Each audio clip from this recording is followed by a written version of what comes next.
खबरों में बढ़ते हैं आगे। अयोध्या से इस वक्त की बड़ी खबर सामने आ रही है। आज अयोध्या दौरे पर होंगे सीएम योगी आदित्यनाथ। मिल्कीपुर के करमडांडा फार्मेसी कॉलेज कार्यक्रम भगवान राम की प्रतिमा का अनावरण भी करेंगे। तो अयोध्या दौरे पर सीएम योगी आदित्यनाथ कई अहम मुद्दों पर भी चर्चा होगी। मिल्कीपुर के करमडांडा फार्मेसी कॉलेज में कार्यक्रम में शिरकत लेंगे। भगवान राम की प्रतिमा का अनावरण करेंगे। छात्र छात्राओं को भी संबोधित करते हुए नजर आएंगे। मिल्कीपुर विधानसभा उपचुनाव पर मंथन, चारों प्रभारी मंत्रियों नेताओं के साथ मंथन कर सकते हैं सीएम योगी आदित्यनाथ। भगवान राम की प्रतिमा का अनावरण करेंगे। 3 दिन के बाद ये फिर लगातार तीसरे दिन बाद उनका दौरा है अयोध्या का और अहम मुद्दों पर चर्चा हो सकती है। भगवान राम की प्रतिमा का अनावरण भी करेंगे। छात्राओं को भी संबोधित करते हुए नजर आएंगे। उपचुनाव से पहले सीएम योगी आदित्यनाथ का ये अहम दौरा माना जा रहा है। मिल्कीपुर को लेकर रणनीति भी तैयार की जा सकती है। कई अहम मुद्दों पर भी चर्चा की जाएगी।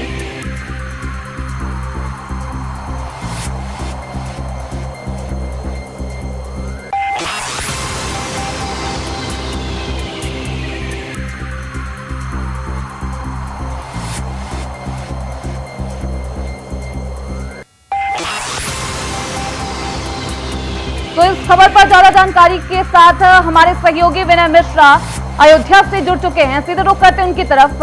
विनय, क्योंकि 3 दिन पहले भी अयोध्या दौरे पर थे सीएम योगी आदित्यनाथ और आज फिर से सीएम योगी आदित्यनाथ अयोध्या दौरे पर है, क्या कुछ अहम रहने वाला है आज? जी बिल्कुल सुखी, यहाँ पे बता दो कि मुख्यमंत्री योगी आदित्यनाथ का आज यह दूसरा दौरा है अयोध्या का। और मिल्कीपुर में एक फार्मेसी कॉलेज है, शक्ति भवन के गुरु जी महाराज है, श्री विधायक जी महाराज, उनका कॉलेज है। उसी में जो है श्री राम जी की प्रतिमा का अनावरण करेंगे और वहाँ के छात्र छात्राओं से बात करेंगे।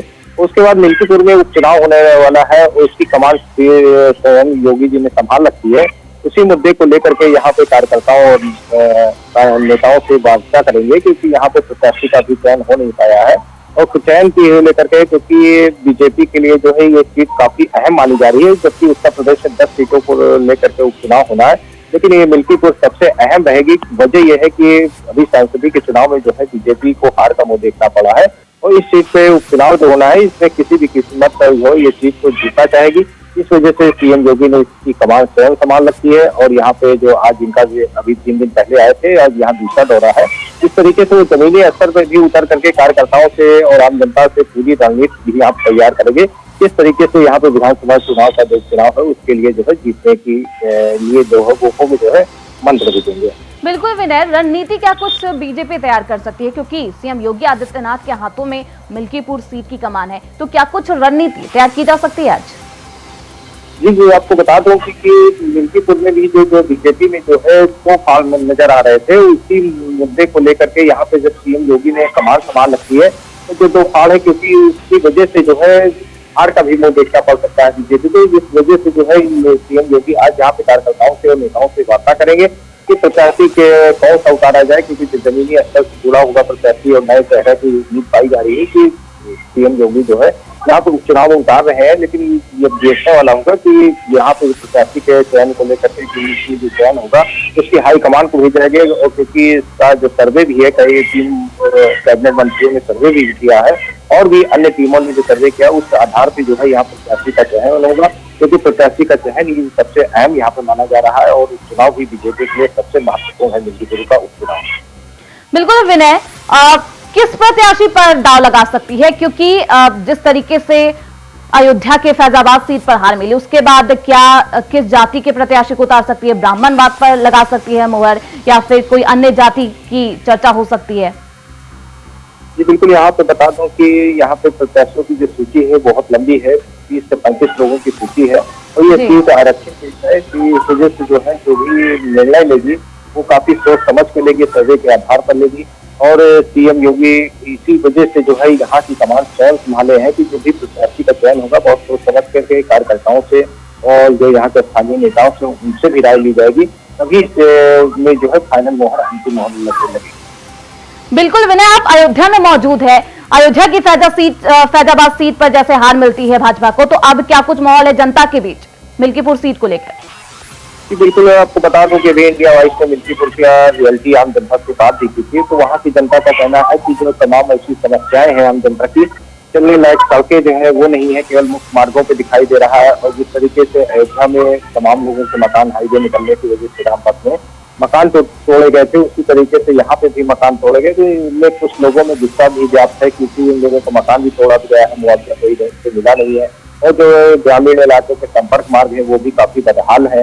और कई ऐसे स्वास्थ्य केंद्र हैं जो काफी दिनों से बंद पड़े, वहाँ पे डॉक्टरों की तैनाती नहीं थी। तो इस वजह से जो जनता है यहाँ की, वो जनता का यहाँ पे कहना है कि विकास के मुद्दे को लेकर के वो वोट करेगी, लेकिन फिलहाल सभी जुबान से कभी कोई बोलने को तैयार नहीं है। बिल्कुल विनय, विकास योजनाओं को लेकर वोट करने की जनता की सोच है, लेकिन सीएम योगी कह रहे हैं धरातल पर जितने भी जन कल्याण की योजनाएं हैं उनको जल्दी से जल्दी लागू किया जाए धरातल पर, ताकि वोट मिल सके, या फिर कुछ और भी इसके पीछे रणनीति है?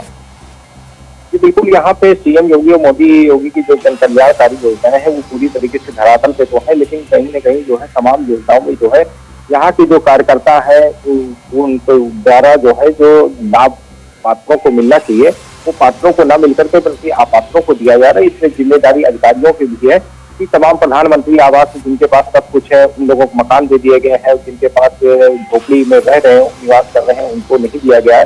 तो ये भी मुद्दा काफी अहम है, क्योंकि जो वोट डालने जाते हैं वो काफी नीचे तक से ही लोग वहाँ पे वोट डालने के लिए जाते हैं। उनमें गुस्सा भी है कि हम लोग झोपड़ी में रहे, लेकिन मकान जो है जिनके पास पक्का मकान है उन लोगों को दिया गया है। इसी तरीके से तमाम जन कल्याणी योजनाएं तो सरकार चला रही, लेकिन यहाँ के जो अधिकारी हैं और नेता है, स्थानीय नेता, वो पूरी तरीके से जो भ्रष्टाचार में लिप्त है और इसका खामियाजा सरकार को भुगतना पड़ रहा है। तो इसी मुद्दे को लेकर के सीएम योगी जो है आम जनता के बीच जाएंगे, उनकी राय लेंगे और किस तरीके से जो भ्रष्टाचार है उससे भी यहाँ पे लगाम लगती हुई नजर आएगी। बिल्कुल, भ्रष्टाचारी को लेकर जीरो टॉलरेंस बीजेपी अपनाती है, लेकिन इस तरीके से धरातल पर कुछ ऐसा दृश्य भी देखने को मिल रहा है विनय। तो अब आज का कार्यक्रम किस तरीके से होने वाला है? सीएम योगी आदित्यनाथ का अयोध्या दौरे पर है आज। तो जी बिल्कुल, आपको बता दूं कि लगभग 2 बजे के करीब में जो है मिल्कीपुर वो पहुंच जाएंगे और वहां पे फार्मेसी कॉलेज में जो है जो ग्राम प्रतिमा का अनावरण करने के बाद जो है छात्र छात्राओं से वार्ता करेंगे और वार्ता करने के बाद मिल्कीपुर चुनाव को जीतने के लिए जो है कार्यकर्ताओं को जीतने का मंत्र भी देंगे। तो इस तरीके से माना जा रहा है कि लगभग उनका 1 से 1.5 घंटे का कार्यक्रम यहाँ पे माना जा रहा है। ठीक है विनय, आपका बहुत शुक्रिया इन तमाम जानकारियों के लिए। आज अयोध्या दौरे पर हैं सीएम योगी आदित्यनाथ और बेहद खास रहने वाला है यह अयोध्या दौरा, क्योंकि मिल्कीपुर सीट की जिम्मेदारी अयोध्या के सीएम योगी आदित्यनाथ के कंधों पर है। तो ऐसे में देखना बेहद दिलचस्प होगा आज क्या कुछ दिशा निर्देश सीएम योगी आदित्यनाथ देते हैं।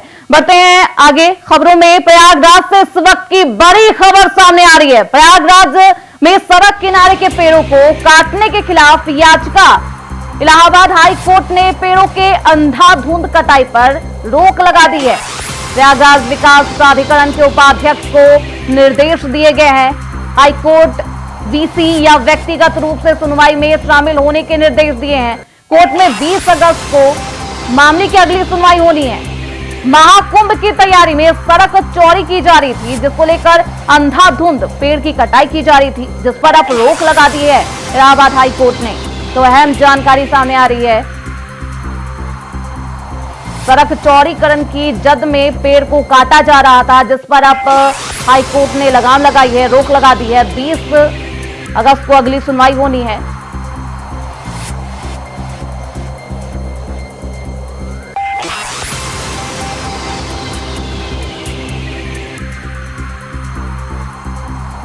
तो इस खबर पर ज्यादा जानकारी के साथ सोएब रिजवी हमारे सहयोगी फोन लाइन पर लाइव जुड़ चुके हैं हमारे साथ।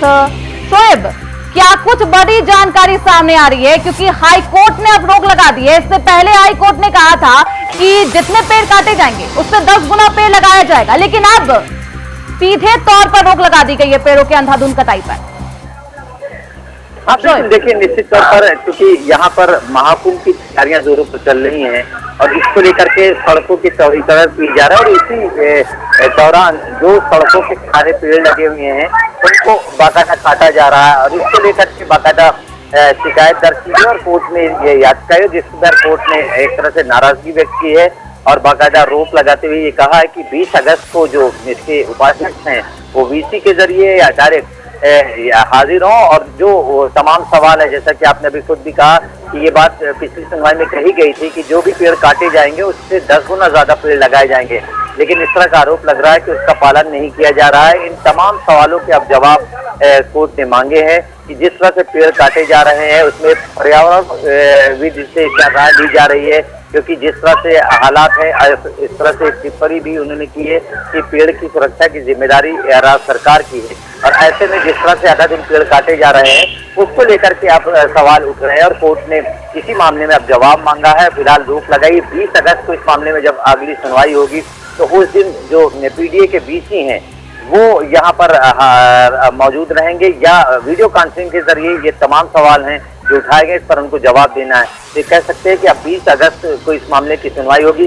फिलहाल महानगर में कई जगहों पर सड़क का जो चौड़ीकरण है वो किया जा रहा है, और इस दौरान जो सड़क के किनारे पेड़ होते हैं उनको काटा जा रहा है, कहीं ना कहीं चौड़ीकरण की जद में आ रहे हैं। तो ऐसे में ये जो पेड़ काटे जा रहे हैं इस पर कोर्ट ने सवाल जरूर उठाए थे, जिस पर पिछली सुनवाई पे कहा गया था कि जो भी पेड़ काटे जा रहे हैं उसके एवज में 10 गुना ज्यादा पेड़ लगाए जाएंगे, लेकिन फिलहाल ऐसा आरोप लगाया जा रहा है कि पेड़ नहीं लगाए जा रहे हैं। सवाल ये भी उठता है कि जब निर्देश दे दिया जा चुका था कोर्ट की तरफ से कि जितने पेड़ काटे जाएंगे एवज में 10 गुना पेड़ लगाए जाएंगे, तो फिर चूक कहाँ हो गई, क्यों अवहेलना की गई इस निर्देश का?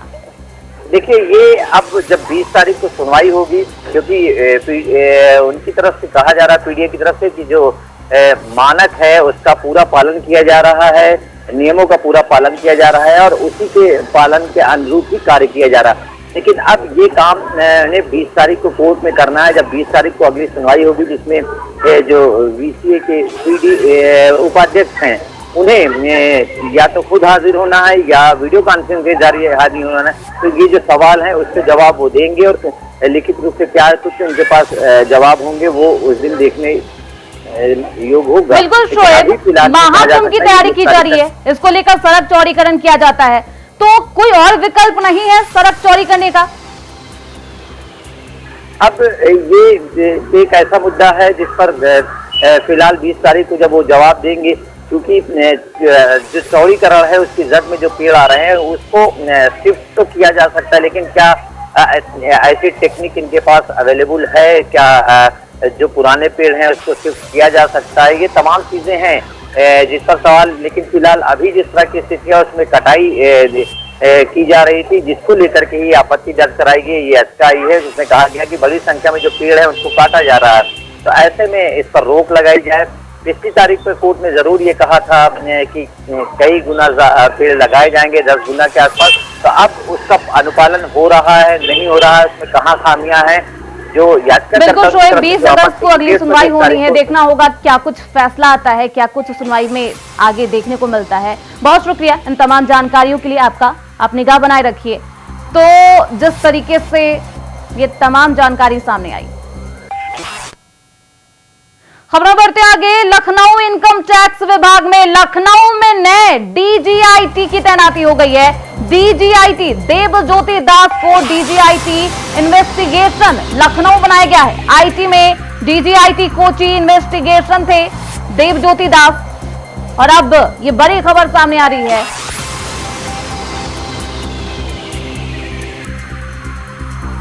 लखनऊ इनकम टैक्स विभाग में लखनऊ में नए डीजीआईटी की तैनाती की गई है। डीजीआईटी देवज्योति दास को डीजीआईटी इन्वेस्टिगेशन लखनऊ बनाया गया है। बड़ी जानकारी सामने आ रही है।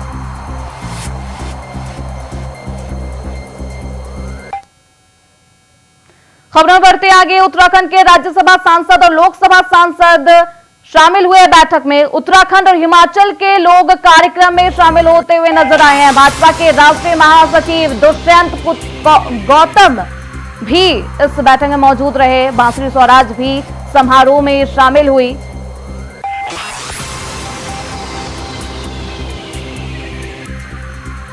पर्वतीय लोक विकास समिति द्वारा यह आयोजित किया गया है समारोह। उत्तराखंड के राज्यसभा सांसद और लोकसभा सांसद इसमें शामिल हुए हैं। उत्तराखंड और हिमाचल के लोग कार्यक्रम में एक तादाद में शामिल होते हुए नजर आ रहे हैं। भाजपा के राष्ट्रीय महासचिव दुष्यंत कुमार गौतम भी इस समारोह में मौजूद रहे। सुषमा स्वराज भी इस समारोह में शामिल हुई है।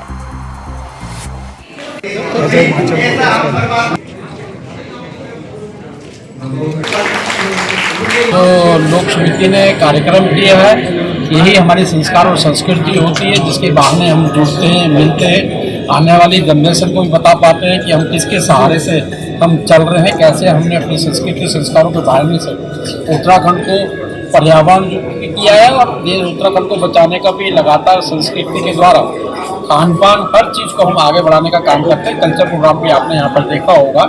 ये सभी लोग देश को बचाने के लिए देश के एक प्रहरी की तरह काम करते हैं और उसमें आपने देखा होगा इन्हीं लोगों ने दिल्ली की 7 सीटें और उत्तराखंड की 5 सीट जिताने का काम भी किया। सभी लोगों ने आज हमारे जो 5 नवनिर्वाचित सांसद राज्यसभा के 3 सांसदों का बहुत अभिनंदन किया है। मैं बहुत धन्यवाद देता हूँ। उत्तराखंड के प्रति जो उनका प्यार आशीर्वाद लगातार बना रहे हैं, लगातार अपने गाँव में जा करके अपने उत्तराखंड के साथ साथ दिल्ली में अपना योगदान देते हैं। ऐसे सभी समाज को जोड़ने का माध्यम होता है, अपने संस्कृति उससे जुड़े हुए कार्यक्रम और तमाम तरह के कार्यक्रम यहाँ पर करते हैं। साथ ही उत्तराखंड के डेवलपमेंट के लिए विशेष रूप से जो पर्वतीय क्षेत्र है उसके विकास के लिए यहाँ पर तमाम विद्वान लोग इकट्ठे होते हैं, अपनी बातचीत रखते हैं और अपना जो भी उनका निचोड़ निकलता है, निष्कर्ष निकलता है, हम लोग उसे करते हैं। के विकास में भी मेरे उत्तराखंड के लोगों को बहुत बड़ा योगदान है और इस समिति ने आज अपने राज्य के 8 सांसदों को सम्मान जो किया है, उसके पीछे का भाव उत्तराखंड के राज्य के संवर्धन विकास के लिए है। और मैं बधाई देता हूँ समिति को कि आज उन्होंने अपने राज्य के सांसद 5 लोकसभा के इस क्षेत्र के भी जो लोकप्रिय सांसद हैं आसमी जी उनका यहाँ पर आगमन हुआ। तो मैं कह सकता हूँ कि आखिरकार उत्तराखंड भी तो वैसे जिस राज्य में जहाँ भी रहता है उस क्षेत्र के विकास में बहुत बड़ा योगदान रहता है और जहाँ हमने अपने राज्य के विकास में योगदान की अपेक्षा किया, मुझे पूरा विश्वास है कि दिल्ली के विकास में भी और उत्तराखंड के विकास में बहुत बड़ा हमारे 8 के 8 5 राज्यसभा और 5 लोकसभा के और 3 राज्यसभा के सारी जनता की सेवा के लिए लगे हुए हैं। आपको कहीं कोई दिक्कत हो, कहीं कोई परेशानी हो, हम लोग सब साथ हैं, आपके साथ हैं। हमें उससे विचार आया कि हमें सबको साथ दिखना चाहिए, क्योंकि पार्टी के अंदर की बात थी, अब ये जनता के सामने भी आनी चाहिए कि हम सब साथ साथ हैं और जनता को एक विश्वास बनना चाहिए। और अभी त्रिवेंद्र रावत जी ने आपके सामने ही बोला, बड़े अच्छे तरीके से बोला, इजराइल इसलिए बचा हुआ है कि हम एकजुट हैं। आप भी इसीलिए रहेंगे आगे, आप एकजुट। तो हमें कहीं ना कहीं दिखलाना पड़ेगा उत्तराखंड एकजुट है और जब उसके सांसद एकजुट है तो धीरे धीरे मैसेज पूरी क्षेत्र में, पूरी जगह पे, पूरी अलग अलग संस्थाओं में, अलग अलग लेवल पे जाएगा और एक हमारे जो है सम्मान भी मिलेगा और साथ साथ हमें उत्तराखंड पर ज्यादा जानकारी के साथ हमारे सहयोगी अजय चौहान फोनो लाइन पर हमारे साथ जुड़ चुके हैं। सीधे रुख करते हैं उनकी तरफ। अजय, पर्वतीय लोक विकास समिति द्वारा ये समारोह आयोजित किया गया, क्या कुछ खास रहा इस समारोह में? जिस तरह से उत्तराखंड को लेकर के जो प्रोग्राम किया गया, नवनिर्वाचित सांसदों का स्वागत भी किया गया। यहाँ पर बता दें कि पर्वतीय लोक विकास समिति द्वारा ये आयोजन किया गया था कि उत्तराखंड और इसके अंदर जो हिमाचल के लोग थे दोनों एक साथ और एक मंच के नीचे थे, जहाँ पर उत्तराखंड के 5 सांसद, लोकसभा सांसद मौजूद थे, राज्यसभा सांसद मौजूद थे। यानी कहने लगातार जिस तरह से उत्तराखंड के विकास की बात करें, यात्रा की बात करें, सभी चीजों को लेकर बात की गई थी कि अगर एकजुट है तो उत्तराखंड हमारे सबसे आगे होगा। तो जो सीए लागू किया उसको लेकर बात करी गई। कई ऐसे मुद्दे थे जिस तरह से ऐसे कार्यक्रम किए गए जिसमें सभी सांसदों ने हिस्सा लिया। वहाँ जनता ने भी उनके साथ संवाद किया, एक दूसरे के विकास की बात कही। जहाँ के लोग थे वहाँ जो क्षेत्र का विकास नहीं हो पा रहा है या कुछ मुद्दे थे वो रखे गए, तो सभी सांसदों ने आश्वासन दिया कि आप डायरेक्ट हमसे बात कर सकते हैं। अगर कोई समस्या है तो जिस तरह से हम आज एक प्रोग्राम में मिले हैं उसी तरह हम घर पर भी लोगों से मिलेंगे, क्योंकि आप लोगों ने हमें जिताकर भेजा है ताकि आपकी समस्याएं जो है, उत्तराखंड की जो समस्या है वो पूरी हो सके। बिल्कुल अजय, इस समारोह को लेकर जनता के बीच क्या कुछ उत्साह रहा? यहाँ पर काफी संख्या में लोग थे। उत्तराखंड, गढ़वाल की बात करें, हिमाचल की बात करें, तो दिल्ली के अंदर निगम पार्षद थे वो यहाँ मौजूद थे, दिल्ली के काफी जनसंख्या में लोग यहाँ से हजारों लोग यहाँ मौजूद थे। तो ऐसे में जब संवाद होता है तो वही अजय टमटम ने यही कहा, या अजय भट्ट की बात कर रहे हैं, उन्होंने कहा जब हमारे सांसद आपके बीच हैं और आप हमारे बीच हैं तो कोई भी समस्या अगर बनती है तो हमारी जिम्मेदारी बनती है। तो देखिए कहीं ना कहीं उत्तराखंड की जो कल्चर है, उत्तराखंड की जो संस्कृति है, वो एक मंच पर कल कंस्टिट्यूशन क्लब नई दिल्ली में देखने को मिला। बासु स्वराज भी आई, उन्होंने भी काफी उत्तराखंड की तारीफ की, सांसदों की तारीफ की। बिल्कुल अजय, इन तमाम जानकारियों के लिए आपका बहुत शुक्रिया, आप निगाह बनाए रखिए। तो इस बुलेटिन में बस इतना ही, देखते रहिए इंडिया वॉइस।